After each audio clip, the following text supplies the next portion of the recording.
Welcome to Soulishfemme. I'm Glenna Vilmanara, your host for today. Thank you for tuning in to Real Talk with me, airing every Monday and Thursday. On this podcast, I dive into healing from trauma and share practical tools to help you discover and become who you are in God. Plus, you also find a variety of my other interests: fashion, travel, food, and more. If you're ready to embark on your healing journey, I invite you to check out my online course on Udemy, Mending the Mind and Heart, Healing After Trauma. Thanks for being here.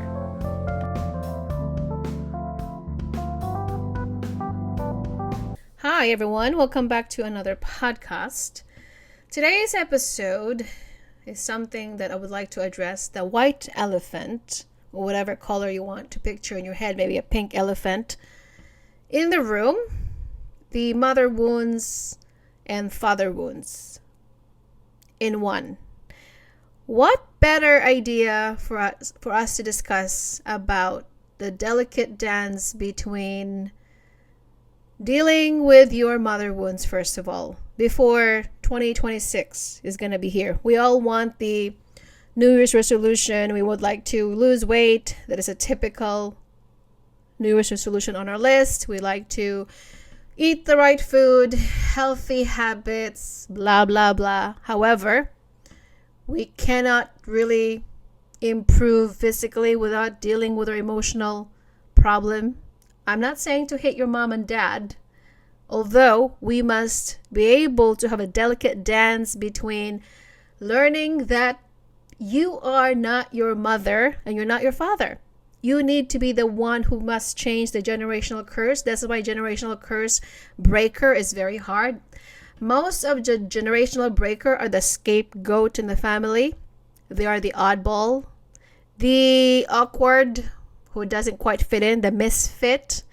Because you see the dysfunctional in your family. You see the toxic cycle that no one is brave enough to say, you know what? I will not going to follow what they're doing. And I don't want to continue their bad choices in life. Perhaps your mother is one of the kind of mother that I have also witnessed, unavailable. She was mentally, physically absent because she had wounds from the past. So we have to deal with the mother issues, why women become dysfunctional, because they have been abandoned, neglected, cheated on, and abused. And also they have been married to a passive-aggressive man. It all comes down to a human nature from Adam and Eden, Eden and Eve, who fell into sin of rebellion. I heard this before, or I've seen this a few days ago while I was driving around the town, that says, all history is sex history. I can disagree to that. I do not agree that all history is about sex history. It's actually, history stems from sin. All history is coming from sin. S-I-N. If Adam and Eve did not fall into sin, there would be no sexual immorality right now. There would be no women getting hurt and women getting abused, and men getting hurt and men getting abused, and vice versa. The reason why we have mother wounds is because we have a fatherlessness in our home. And even if you have a father in the home, they're either passive aggressive like Adam. We can blame it all on our mother. She was absent-minded, she was dysfunctional, and she was very narcissistic, because when we come from a dysfunctional family, they become narcissistic because they have been abused, neglected by men.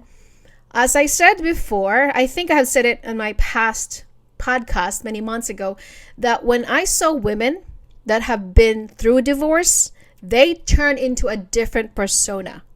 They used to be so loving, happy. You see the twinkling in their eyes before the divorce, before the abuse. Then the ugly side of divorce happens.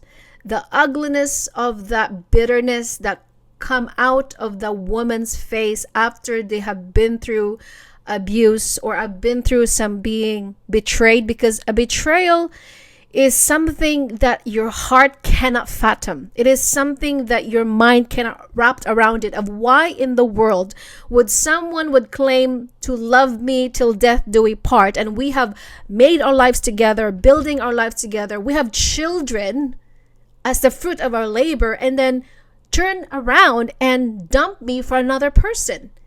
The betrayal in itself can really mess up your brain. And therefore, if we really think about it, majority of people that have a mother wounds and a father wounds is because of the Adam and Eve sin. It's the human wickedness.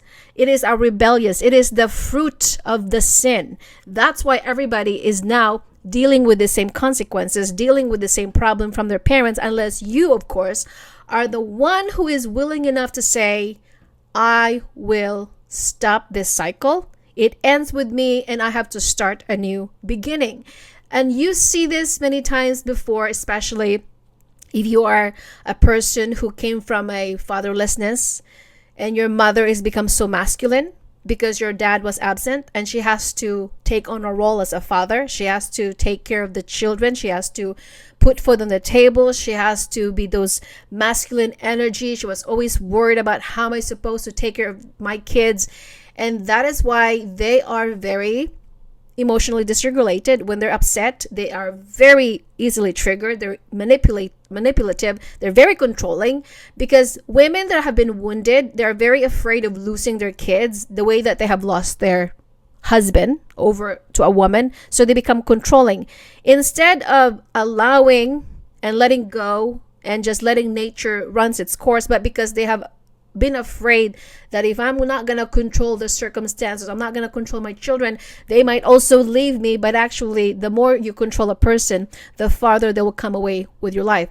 So mother wounds also comes with dysfunctional male, even though your father is also there, but he's alcoholic, or he's probably have an addiction, a womanizer, a drug addict, or whatever addiction that he has been sleeping with. You also have that passive aggressive father. And so the woman has also to step in and have to carry the role of a masculine, because some men are passive aggressive. It all comes down to the Adam and Eve. Again, when Adam was asked, what have you done? Mind you, God did not ask the woman first, because the very rule that God had given was to Adam.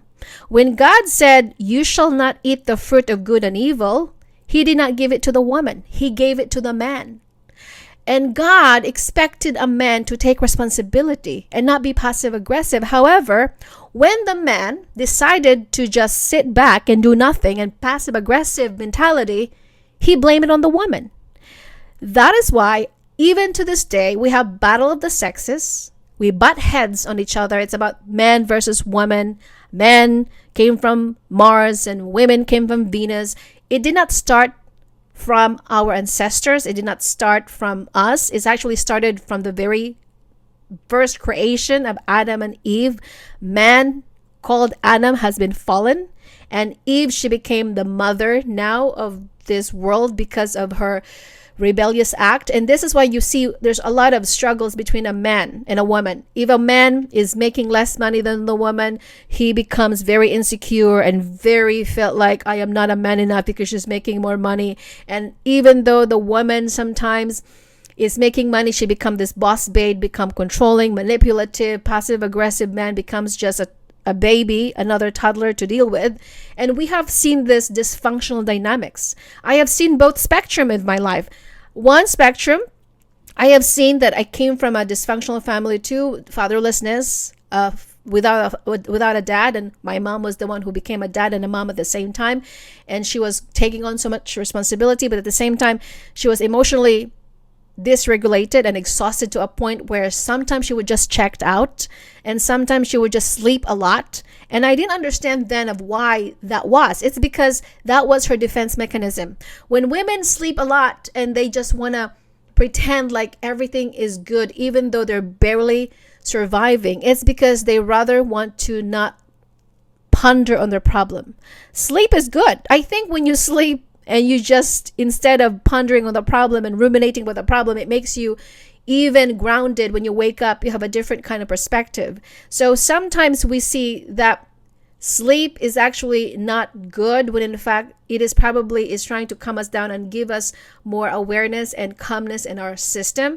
Another part of a woman functioning in masculinity is because also if a man is abusive, like I also seen an alcoholic person, he was very good in the morning, he's sober, he can communicate with you, and at nighttime he keeps drinking and he becomes intoxicated, and at that point you cannot communicate with the person. So as I said, you grow up with this kind of environment in both ways. You think to yourself, why do people hurt each other? Why do we choose to be dysfunctional? Why do we choose to keep repeating the same unhealthy patterns? It's because of the lack of awareness, and perhaps we are not brave enough to be courageous and say, this has to stop, and somebody has to say something.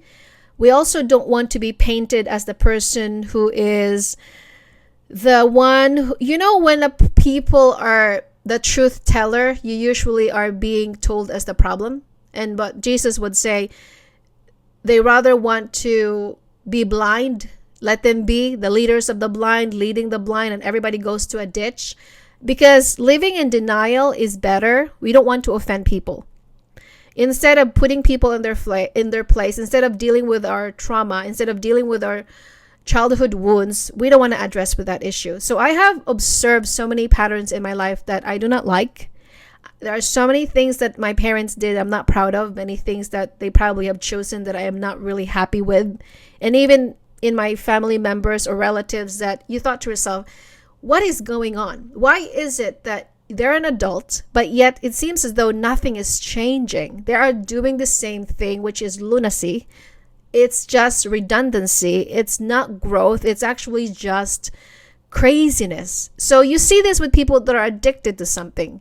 They're not willing to change because they are complacent. And when you become complacent to your old comfort zone, that's why you don't want to change your thoughts. You don't want to change your habits. You're not willing to get out of your comfort zone because it's comfortable. It is not okay to be comfortable when you're not growing, when you're becoming dead.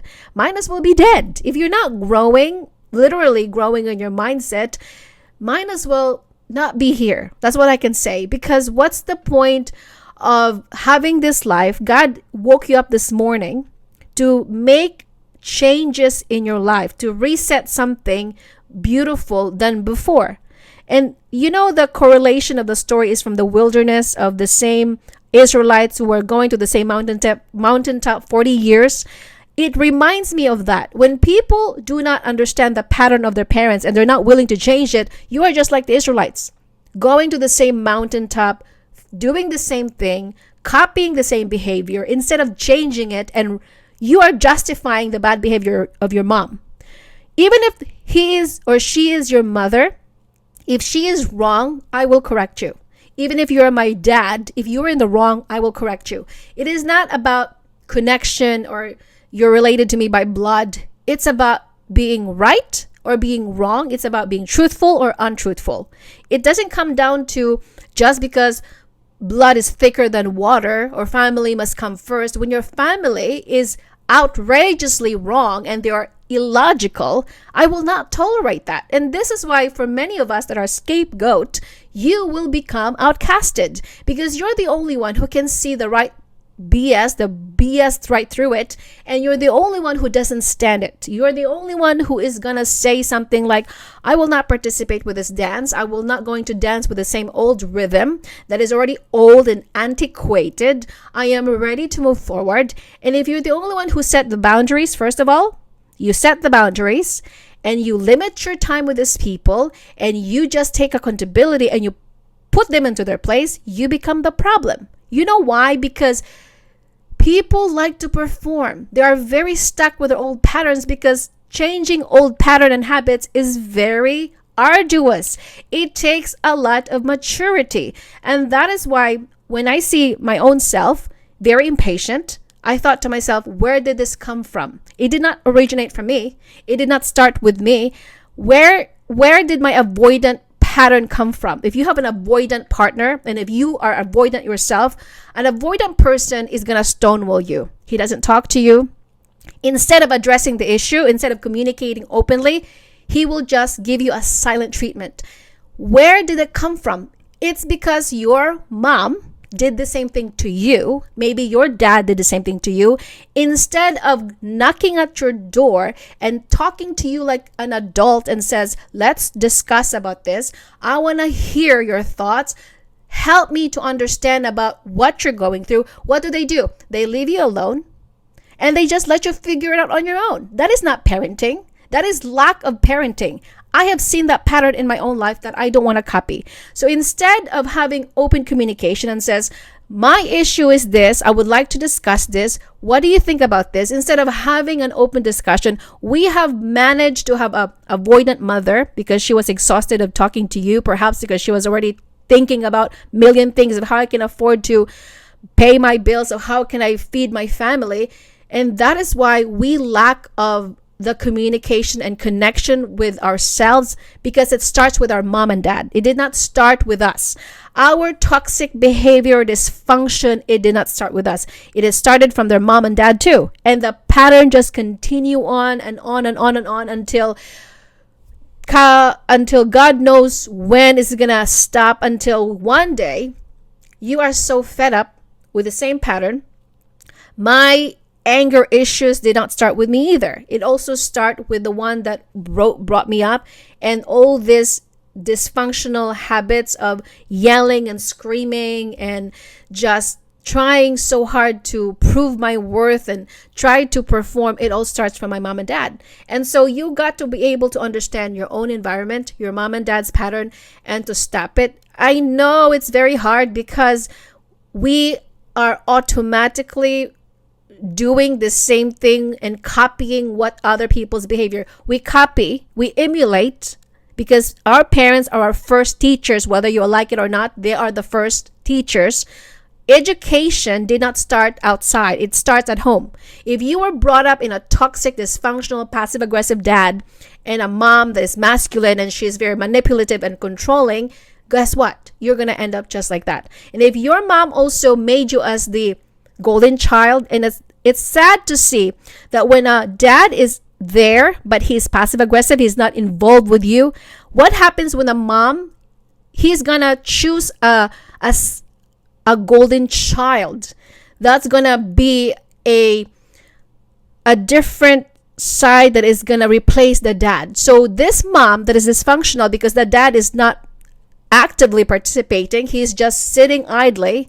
So what happens to this dysfunctional mom, she's going to pick a child that's going to turn on her effort, energy. She's going to make him as the substitute to be the dad. And so instead of having the good relationship between a mom and the son's relationship, for instance, she is going to make him believe that she is the equivalent of her husband, even though he is not to be the husband. And we see this dysfunctional too. So this is why how hard and complicated it is for a mom, a toxic, and a dad relationship. Everybody has a problem, right? It doesn't matter if you come from fatherlessness. It doesn't matter if you had a dad growing up, but if your dad was passive aggressive and it's still just sitting there and doing nothing, and your mom is most likely doing all the decisions making because she's controlling, because of maybe she has to, then that is why we see this old pattern. And that's why when a man who was brought up with this kind of dysfunction in the family, we tend to think that I cannot change it. We tend to think like I am stuck with this rut. You cannot really stay with the same excuses of what your parents did. I think people who are unwilling to change is because they just justify their bad behavior. They just say, I can't do it. I'm going to make excuses. And I'm so sad to see that maybe because we have been indoctrinated like this, because as I said, it comes from your ancestors, it comes from, and it was passed down the line.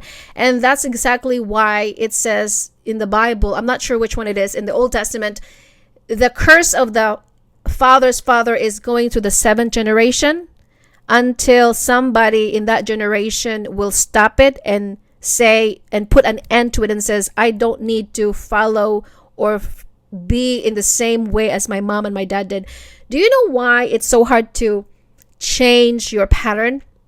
It's because you choose not to change your pattern. Do you know why it's hard to change an addiction? Because you're constantly feeding it. You're constantly doing it. You're constantly babying it and says, it's okay. Everybody does it anyway. And that is why we think that changing our pattern from our mom and our dad's dysfunction is because we think they're doing good. Also, we think that we're protecting them. It's out of disrespect for yourself when you keep on saying, well, I don't want to disrespect them because I don't want to come in as a disrespectful person. When your parents are not doing the right thing, it is not being disrespectful. It is actually doing yourself a favor that you're self-aware that what they're doing and is not actually working. If your parents are dysfunctional and they're not helping you grow, that is not something to be respected upon. That is something to be shaking the status quo. Many people are blinded because they have been manipulated as a child by their parents saying, if you're not going to do what I say, even though what they ask of you is wrong and even though what they ask of you is actually dysfunctional and it's probably going to create more problem in the future, they're not helping you grow. They're not becoming a parent. They actually are still immature in the head. And we have to be able to be the person that says, I need to be a student of my own life. I need to study my own history. I need to study about my dad's past, my mom's past. Why do they act the way that they do? Why do they do what they do? Why do they live the kind of life that they do?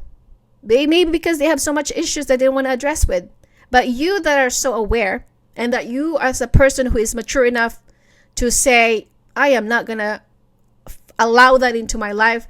And that is why it takes a lot of adulting. It takes a lot of maturity level to address the issues, even though it's hard. Because as I said, people that are truth teller and a truth seeker, that are scapegoat, who can see it for what it is without sugarcoating it, we become the problem. Because rather people want to be blindsided and says, I don't want to deal with this skeleton. I don't want to deal with this demon. I don't want to deal with these issues because it's hard. I just rather want to be stagnant and get stuck with it until the day I die. And so many people do not grow up until the day they die. They just buried whatever issues they had until the day they die. They don't want to address it. They don't want to take their accountability. They don't want to change and break the pattern of their generational curses. I think if people were brave enough, the pattern would have been broken by now. But the thing is, none of my older people who was willing enough to address it, it's like religiosity, right? You do the same thing. You go to church every Sunday because you thought that going to church every Sunday is going to save you from hell. So you do your rosary every night and morning, but then you do the same thing. That's called insanity. You call yourself religious, but your lifestyle hasn't changed. You are just fooling yourself. So it's the same thing with people who keeps on justifying their bad behavior and says, well, my mom and dad did it. My mom did this way and my dad did this way. So therefore, probably they're actually right, even though they were not right. And so what happens with religious mindsets is the same thing with trying to say, I'm just going to follow my footsteps of my mom and dad, even though they were wrong. But because I don't want to disrespect them and I don't want to be out, self-righteous? It's not being self-righteous. It is about correcting and redirecting the pattern of the old ways. The same thing when the man of the prodigal son, when he realized that he actually splurged his dad's money and he ended up eating with a bunch of hogs in the hog's pen, he got up and he said, you know what am I doing here? My dad is very rich. I will dust off my feet. I will go back to my dad's house. I will apologize to what I said. He repented. That's what you call metanoia, a change of mind, a change of heart. He decided to change the trajectory of his future. Instead of getting stuck in the mud with the swine, he said, I will not be in this swine. I will not be in this mud rolling with the pigs because I know better. So if you are not a pig-headed and you don't want to follow the footsteps of your dad and mom, you're not proud about it, then do something about it. Change it. Do not make excuses for their bad behavior. Do not make excuses for their wrong choices. You don't want to be their, you don't want to cater to their choices and to their fragile ego. You don't want to cater to the blindness of their heart because you know better. God gave you the ability to see it for what it is. But if you're constantly babying it and catering to their dysfunction and you're constantly justifying their bad behavior, you're just following their footsteps and you're no better than them. And this is why it's important that, as Maya Lou, I keep butchering her name, that says, Mary Lou Cook, rather, that people do not grow in the head, but they grow old. Meaning to say, I think I just butchered her quote. It's between those lines as saying, people don't actually mature, but they just grow old. They just grow old in their body, but their brain is deteriorating. Their mindset is still like a toddler. Their mindset is not fully developed. That's what the Bible is clear. You should, by now, at the age of 50s and 60s and 70s, are able to chew meat. You're not supposed to keep drinking formula, which is milk, from your mother. You're supposed to be able to mature and teach other younger generation because you're an adult. But apparently, that's not always the case. We see people today that have the same body as adults, but they have a mindset that is fragile and a delinquent juvenile.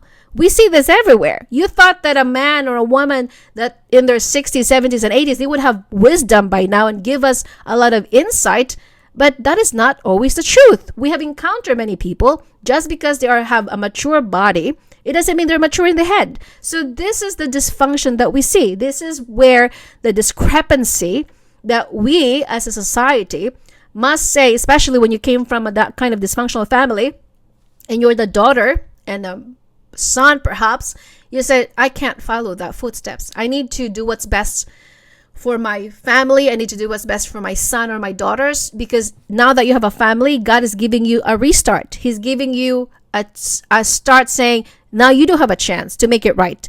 If your mom and dad didn't do it right, now it's your turn. If your mom made the wrong choices and your mom has failed you in some ways of being a mother, if your dad also failed you being a dad and he was absent and he was actually not present and he was passive aggressive, you have a choice now to make a difference and make that deliberate action so that you're not going to follow the same footsteps. But the problem with many people is that they are rather want to be stuck. It's a cobweb mindset. They want to be the same thing over and over again. They rather want to be stagnant and complacent and hoping for the best that maybe next year is going to be different. Why is it that you expect something to be different when the result is not different? Is because you're doing the same thing. Do not expect a different outcome when you are just doing the same old nonsense. Do not expect a different result when you are constantly having the same mindset, the same old patterns, the same excuses, justifying your old behavior and pattern. So do not expect a different result, because you're just actually going on to the same old level mindset of wilderness and woe is me. I'm the victim of my circumstance. I will not ever going to change. This is what it is. It is what it is. Isn't it what people usually like to say? It is what it is. I can't change my circumstance. I am the victim of my circumstance. I cannot really have a choice. I rather want to just sit here and do nothing and be pathetic of my life. And that's what Jesus said. Pick up your mat and walk. Jesus did not even bother tolerating the excuse of this man who was stuck for 38 years in the same bed. And when Jesus asked him, do you want to be better? And he said, well, yes, of course, but every time I want to get into the pool, somebody always jump over me. And Jesus didn't want to hear the excuse. He said, pick up your mat and walk. And many of us have not been walking. We're just being lazy. It's a sin. Anything that does not move because you act like a slug, you are sinning. And if you think that laziness is not a sin, look at the Bible. God doesn't tolerate you to just sit idly doing nothing because you're still alive. You have plenty of time being stuck in the mud someday when you're dead. That is why dead people cannot move. They're just now being a fertilizer in the soil today because they're now 6 feet under. But because you're still alive, you still have chance to do with your life. But if you're not willing to do something with your life, and that is why it's pathetic. So you cannot wait for some people to change you or break the pattern. You have to be willing participant in order for you to change something with your life. Your mom can't do it for you because she didn't do it in the first place. Your dad couldn't do it because he was unable to do it. You, right now, It is your time, and it's my time also to change the pattern. It takes a lot of energy. My God, I have so many times that I've apologized to my son by yelling because my mom and me come out and my dad and me came out, my impatience, my this anger, this whatever that I have copied from my parents. I had to apologize to my son because I know that healing doesn't come overnight.